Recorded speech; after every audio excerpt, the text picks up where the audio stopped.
Hi guys, my name is Jannik and I'm presenting you our framework HMInference, which infers multimodal HMI interactions. So let's start with the contents of our presentation. First, I'll talk you through the motivation of what we did, then our system, the data we used, and at the end I'll present some use cases of it. So let's start with our motivation. First to say, driving requires high cognitive capabilities. The drivers really need to focus on the first level driving tasks, and they shouldn't be distracted by UI interactions of their HMI system. So the question arises of how user interactions can be predicted in the wild driving scenarios. The solution for that is tracking and analyzing user-based interaction sequences, so we can simplify future HMI activities and interactions of the system. So that's why we created HMInference, which is an automotive machine learning framework which exploits user interaction log data to predict user interaction modalities.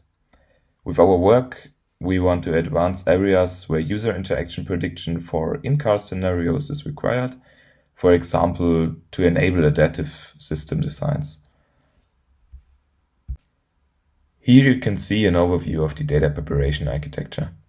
We used raw fleet data, which is data that gets collected by the canvas system of a vehicle. So the raw fleet data was preprocessed via several filtering and mapping steps to build a tabular database.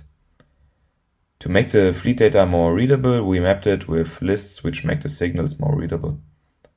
Then we extracted some data we used to train the prediction model on. We used the current driving state of a vehicle and the current domain of the HMI system, which is currently used. So the end format includes driving states and HMI domains, which were extracted by the canvas system. The preprocessing is necessary to train our interaction prediction model.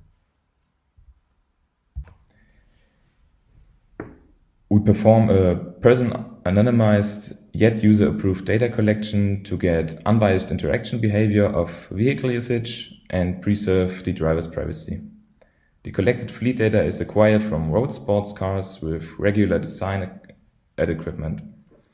Overall, our data consists of 2 days of anonymized driving history on all road types like highways, country roads, and city roads. In the graphic, you can see an overview of a count of our observations of the canvas data and different driving scenarios and car UI domains. The input method, for example, hard key, touch, or speech, which is shown here in this graph, is plotted in the columns. The driving state is highlighted in colors, and the screen domains are plotted on the x-axis. We observe many touch-based controlling of the HMI, which you can see in the middle graph. There you can see we get over 600 data points of touch interactions on our data. And especially when using the navigation screen, we get some more touch interactions than the other ones. Whereas speech and hard key interactions are less preferred interaction modalities, which leads to a high class imbalance in the dataset. The hard keys are pressed dominantly in the tuner and media context because our users like to skip songs via buttons on the steering wheel. For the prediction of the input methods of the interactions, we use the following features. On the one hand, the current driving state of a vehicle, so if it's driving currently or stopped, and the selected HMI domain, so which HMI domain is selected while an interaction is happening. For example, navigation, telephone, or media. The valid labels, or in this case input methods, are the touch interaction, speech interaction, and a hard key, so button press interaction. For our modeling, we used a 10-fold cross-validated decision tree classifier.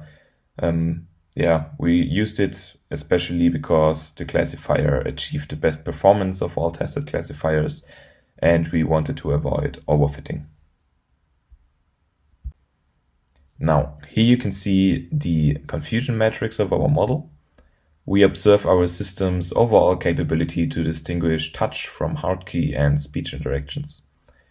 Hard key pressing and touch interactions are predicted correctly with 83% and 73% respectively.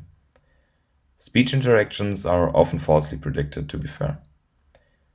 We expect to reduce the misclassification of speech scenarios by including more contextual driving features in the future, such as an indication about passengers or currents of calls, in which speech interactions may be less frequent and thereby reduce the prediction error.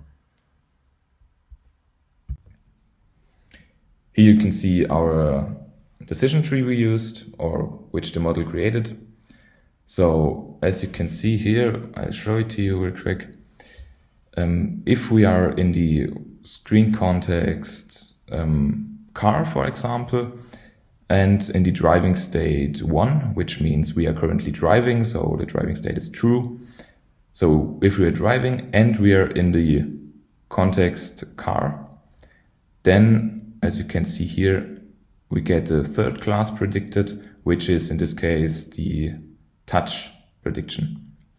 So if we are in the car menu and driving currently, the model predicts a touch interaction, for example. So here you can see our feature importances.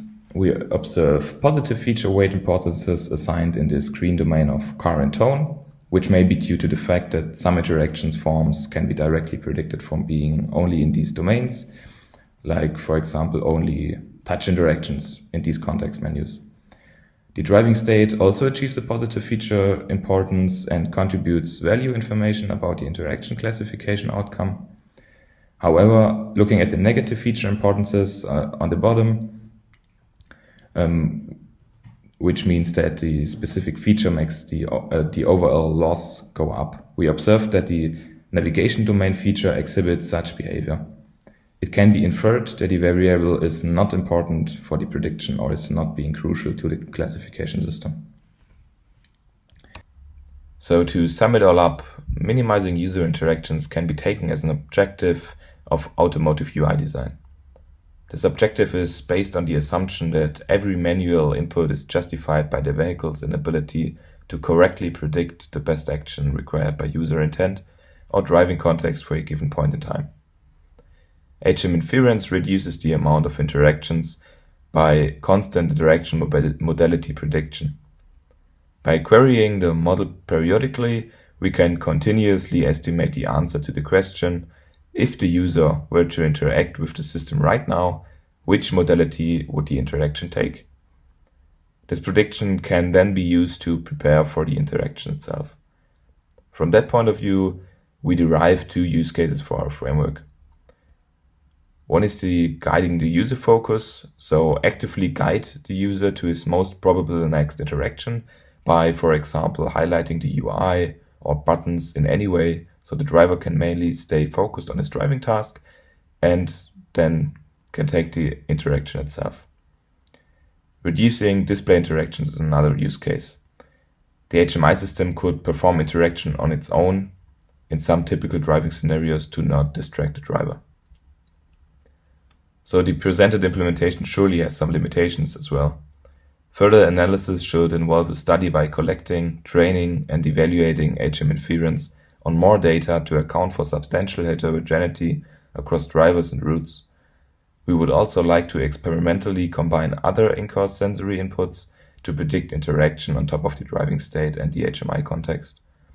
For example, the current vehicle speed, the daytime, or even driver emotions. So yeah, that's about our framework, HMInference. Thanks for listening, check out our paper, and I'm happy for your comments and the following discussion. Thanks.